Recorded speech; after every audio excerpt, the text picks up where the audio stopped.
Number 10 the Avengers 2012 एक super hero film है जो मार्वल सिनेमैटिक यूनिवर्स MCU में शामिल है। इसमें लोकी, टॉम हिडलस्टन, एस्गार्ड के प्रिंस और थोर, क्रिस हेम्सवर्थ का भाई एक टेसरैक्ट को चुरा लेता है जो अनलिमिटेड पावर का सोर्स है। Nick Fury, Samuel L Jackson, SHIELD के डायरेक्टर एक टीम बनाने का फैसला करता है जिसे द एवेंजर्स कहते हैं। इस टीम में Iron Man, Robert Downey Junior, Captain America, Chris Evans, Hulk, Mark Ruffalo, Thor, Black Widow, Scarlett Johansson और हॉकाई, जेरेमी रेनर शामिल होते हैं। जब लोकी अर्थ पर आता है और टेसरैक्ट का इस्तेमाल करके एलियन आर्मी को भेजता है, द एवेंजर्स एक होकर यूज रोकने का फैसला करते हैं। इनके दरमियान तनाव, एक्शन पैक्ड बैटल्स और टीम वर्क का सिलसिला शुरू होता है। हर सुपर हीरो अपने यूनिक पावर्स और स्किल्स का इस्तेमाल करता है और उनकी एकजुट एफर्ट से ये टीम दिखाता है कि जब सब लोग मिलकर काम करते हैं तो हर मुश्किल को पार किया जा सकता है। फिल्म में हाई ऑक्टेन एक्शन, ह्यूमर और सुपर हीरो डायनामिक्स का परफेक्ट ब्लेंड है जो इसे एक ब्लॉकबस्टर बनाता है। नंबर 9 द ग्रेट एस्केप 1963 एक वॉर फिल्म है जो सेकेंड वर्ल्ड वॉर के दौरान जर्मन पाव कैंप से भगने की कहानी को दिखाता है। कैंप स्टालग लव 3 में बंद प्रिजनर्स, जिनमें कुछ ब्रिटिश और अमेरिकन पायलट्स भी हैं, एक बहुत बड़ा एस्केप प्लान बनाते हैं। Steve McQueen, James Garner, Richard Attenborough, Charles Bronson और जेम्स कोबर्न जैसे महानायकों की लीड में यह फिल्म उनके अटेम्प्ट को फोकस करता है। प्रिजनर्स अपने स्किल्स और इंटेलिजेंस का इस्तेमाल करते हैं जैसे टनलिंग, फॉर्जरी और डिस्गाइज, ताकि वे जर्मन गार्ड्स को उल्लू बना के निकल सकें। फिल्म में टेंशन और सस्पेंस भरी मोमेंट्स है जब उनका हर कदम एक नाजुक रस्सी की तरह टाइट होता है। जब एक बड़ी ग्रुप ने अपने प्लान को एग्जीक्यूट करना शुरू किया तो ये उनके लिए एक निहायत ही खतरनाक और एडवेंचरस सफर बन गया। द ग्रेट एस्केप एक क्लासिक है जिसे स्टीव मैकक्वीन के आइकॉनिक मोटरसाइकिल चेस सीन के लिए भी याद किया जाता है। इसमें कैमराडरी, डिटर्मिनेशन और रेजिलियंस की भरी कहानी है जो वॉर मूवीज के शौकीन के लिए इम्पेरिशेबल है। नंबर 8 द लास्ट समुराई 2003 एक हिस्टोरिकल ड्रामा फिल्म है जो 19th सेंचुरी जापान में बेस है। कैप्टन नेथन एल्ग्रेन, टॉम क्रूज एक डिसइल्यूजन्ड अमेरिकन मिलिट्री ऑफिसर को हीरे किया जाता है टक्कीवा जापानीज एम्परर के मॉडर्न आर्मी को ट्रेन करें।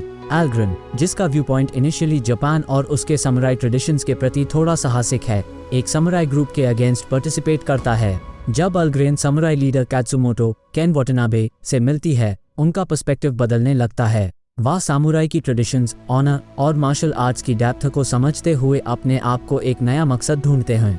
एल्ग्रेन सामुराई के साथ जुड़कर उनके संघर्ष में शामिल होता है और उसका कैरेक्टर एक इनर ट्रांसफॉर्मेशन का सफर तय करता है। फिल्म एक समृद्ध विजुअल स्पेक्टिकल है जिसमें एपिक बैटल सीक्वेंसेस और जापान के सीनिक ब्यूटी का अच्छा मिश्रण है। द लास्ट समुराई एक फिलोसॉफिकल डेप्थ के साथ एक ग्रिपिंग स्टोरी पेश करता है जो सामुराई की संस्कृति, समर्पण और एक आउटसाइडर की ट्रांसफॉर्मेशन को बखूबी दिखाता है। नंबर 7 लीथल वेपन 1987 एक action packed buddy cop film है जिसे शान ब्लैक ने लिखा और रिचर्ड डॉनर ने डायरेक्ट किया। फिल्म लॉस एंजलिस में दो detectives Martin rigs, Mel Gibson और रॉजर मर्टो, डैनी ग्लोवर के बीच की अनोखी दोस्ती पर केंद्रित है। रिग्स एक अनप्रेडिक्टेबल और सेल्फ डिस्ट्रक्टिव कॉप है जिसका वाइफ का डेथ उसे डीपली अफेक्ट किया है, जबकि मुर्ताग एक एक्सपीरियंस्ड, फैमिली ओरिएंटेड और अप्रोचिंग रिटायरमेंट वाला ऑफिसर है। जब एक ड्रग स्मगलिंग केस उनके रडर पर आता है, रिग्स और मुर्ताग को एक दूसरे के साथ काम करना पड़ता है। रिग्स का इम्पल्सिव और रिस्क टेकिंग बिहेवियर मुर्ताग की फैमिली की कंसर्न्स को फेस करता है, लेकिन धीरे धीरे उनकी बॉन्डिंग स्ट्रॉन्ग होती है। दोनों काम में मिलकर डेंजरस क्रिमिनल्स के पीछे जाते हैं जिसमें उनको एक दूसरे की स्ट्रेंथ्स और वीकनेसेस का पता चलता है। लीथल वेपन एक ब्लेंड है एक्शन, कॉमेडी और ड्रामा का, जिसमें मेल गिब्सन और डैनी ग्लोवर की केमिस्ट्री ने फिल्म को आइकॉनिक बनाया। इसने बड़ी कॉप जॉनर को रिफ्रेश किया और फ्रेंचाइजी की शुरुआत की जो बाद में काफी सक्सेसफुल। नंबर 6 द ममी 1999 एक सुपरनैचुरल एडवेंचर फिल्म है जो एंशिएंट इजिप्ट, हॉरर और एक्शन एलिमेंट्स को कंबाइन करता है। फिल्म रिक ओकॉनल, ब्रेंडन फ्रेजर के कैरेक्टर के आसपास घूमती है जो एक एडवेंचरर है। एक लाइब्रेरियन, इवलिन कानाहान, रेचल वाइश एक एंशिएंट इजिप्शियन सिटी हमूनापत्र के राज को एक्सप्लोर करने के लिए ओकॉनल को हीरे करती है। जब ये ग्रुप हमूनापत्रा पहुंचता है, वहां से एक कर्स्ड ममी इम्होटेप आर्नोल्ड वॉस्लू जाग जाता है। इम्होटेप, जिसे जिंदा रखने के लिए अनोखा अमृत चाहिए, अपने एंशिएंट पावर्स का इस्तेमाल करता है और लोगों को डरावना शिकार बनाता है। ओकॉनल, इवलिन और उनके साथी इस्कंदर, ऑडेड फेयर को इस एंशिएंट ईवल से बचने के लिए एक टीम वर्क की जरूरत होती है। फिल्म में high paced action sequences, supernatural elements और कॉमेडिक मोमेंट्स का मजबूत मिश्रण है। रिक ओकॉनल का स्वॉशबकलिंग स्टाइल, इविलन की इंटेलिजेंस और इम्होटप के सुपरनैचुरल थ्रेट्स ने इस फिल्म को एक एंटरटेनिंग एडवेंचर बना दिया है। द ममी ने अपने यूनिक टोन और थ्रिलिंग नैरेटिव से ऑडियंस को कैप्टिवेट किया और एक सक्सेसफुल फ्रैंचाइज की शुरुआत की। नंबर 5, द इनक्रेडिबल्स 2004 एक एनिमेटेड सुपर हीरो फिल्म है जो पिक्सर एनिमेशन स्टूडियोज द्वारा बनाया गया है। यह ब्रैड बर्ड के डायरेक्शन में बना है। फिल्म एक सुपर हीरो फैमिली पाज के चरित्र पर आधारित है। बॉब पार, मिस्टर इनक्रेडिबल, जिसे क्रेग टी नेल्सन ने आवाज दी है, और उसकी वाइफ हेलन पार, इलास्टिक गर्ल, जिसे हॉली हंटर ने आवाज दी है, रिटायरमेंट जी रहे हैं जब उन्हें पता चलता है कि सुपर हीरोज को रिटायर होना पड़ता है। जब एक मिस्टीरियस विलन सिंड्रोम जेसन ली उनके तरीके को मैनिपुलेट करता है, पाज को एक और बार अपने सुपर पावर्स का इस्तेमाल करने की ज़रूरत होती है। बॉब और हेलेन अपने बच्चों वायलट, सारा वाउल, डैश, स्पेंसर फॉक्स और जैक के साथ मिलकर एक सुपर हीरो टीम बनाते हैं। हर फैमिली मेंबर अपने यूनिक सुपर पावर्स का इस्तेमाल करते हुए वो अपने आप को और दुनिया को बचाने के लिए मिलते हैं। द इनक्रेडिबल्स एक फैमिली फ्रेंडली एडवेंचर है जिसमें ह्यूमर, एक्शन और हार्टवार्मिंग फैमिली मोमेंट्स का मजबूत मिश्रण है। यह film not only visually appealing है बल्कि एक पावरफुल मैसेज भी देता है कि हर इंडिविजुअल के अंदर कुछ खास है। नंबर 4, द रेवेनेंट 2015 एक हिस्टोरिकल ड्रामा फिल्म है जिसे अलेहांड्रो जी इनाररितु ने डायरेक्ट किया है। फिल्म के केंद्र में ह्यू ग्लास, लियोनार्डो डिकैप्रियो एक फर ट्रैपर का कठिन सफर है। 1823 में ग्लास के साथ एक ग्रिजली बेयर अटैक होता है जिसमें वह जख्मी हो जाता है। उसके साथ ही टॉम हार्डी का कैरेक्टर जॉन फिट्जजेरल्ड यूज छोड़कर जान से मारने का फैसला करता है। ग्लास मिराक्युलसली जिंदा बच जाता है और अपनी विल पावर और सर्वाइवल स्किल्स का इस्तेमाल करके एक हॉस्टाइल और फ्रोजन विल्डरनेस में फिट्जजेरल्ड की तलाश में निकलता है। उसकी journey intense weather conditions, wild animals और हॉस्टाइल नेटिव अमेरिकन ट्राइब्स के साथ होती है। इस सफर में उसका एक ही मकसद है, बदला लेना। द रेवेनेंट काबिलियत है स्टनिंग विजुअल्स और सिनेमाटोग्राफी के लिए जो कि नेचुरल लाइट का यूज करते हैं। लियोनार्डो डिकैप्रियो की शानदार परफॉर्मेंस ने यूज ऑस्कर जीतने का मौका दिया। फिल्म ब्रूटल सर्वाइवल, रिवेंज और ह्यूमन रेजिलियंस के थीम्स पर आधारित है और उसका नैरेटिव एक एपिक और इमोशनली चार्ज जर्नी को दिखाता है। नंबर 3, एज ऑफ टुमारो 2014 एक साइंस फिक्शन एक्शन फिल्म है जिसे डग लेमन ने डायरेक्ट किया है।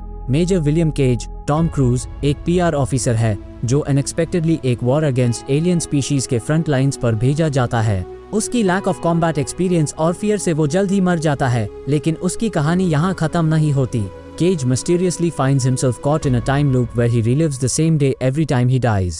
With each repetition, he gains combat skills and knowledge about the aliens.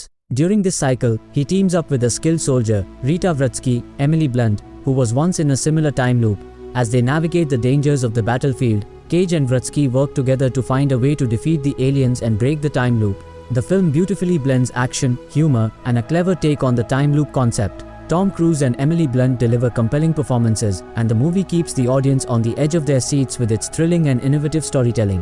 Edge of Tomorrow is a unique and engaging sci-fi adventure that explores the themes of resilience, adaptability, and the consequences of Number 2, Terminator 2, Judgment Day 1991 एक sci-fi action film है जिसे James Cameron ने direct किया। इसमें Arnold Schwarzenegger वापस आते हैं, लेकिन इस बार वह टर्मिनेटर साइबरडाइन सिस्टम्स मॉडल 101 है जो इस बार जॉन कॉनर, एडवर्ड फर्लॉन्ग, एक फ्यूचर रेजिस्टेंस लीडर को बचाने के लिए भेजा गया है। सारा कॉनर, लिंडा हैमिल्टन अब एक मेंटल असाइलम में है क्योंकि यूज लगता है कि एक एआई सिस्टम स्काईनेट ने अपने बेटे जॉन को मारने के लिए एक टर्मिनेटर भेजा है।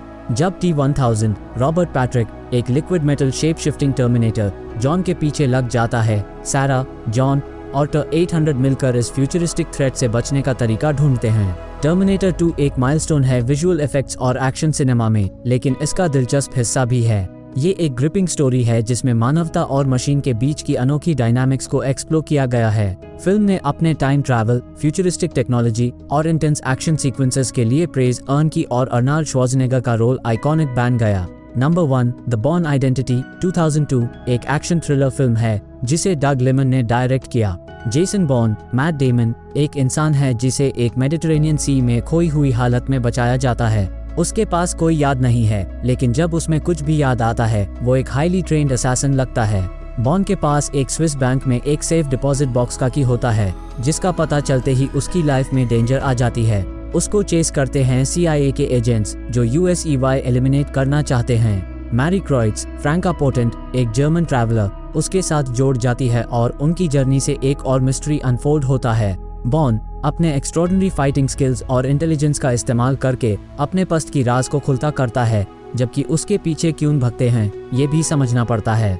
Film high octane action, suspense और बॉन के इंटरनल स्ट्रगल को एक्सप्लोर करते हुए एक ग्रिपिंग नैरेटिव प्रेजेंट करती है। द बॉर्न आइडेंटिटी ने एक सक्सेसफुल फिल्म सीरीज की शुरुआत की और मैट दामो को एक एक्शन हीरो बनाया। अगर आपको हमारी वीडियो अच्छी लगी तो वीडियो को लाइक कर देना और चैनल को भी एक बार सब्सक्राइब कर देना।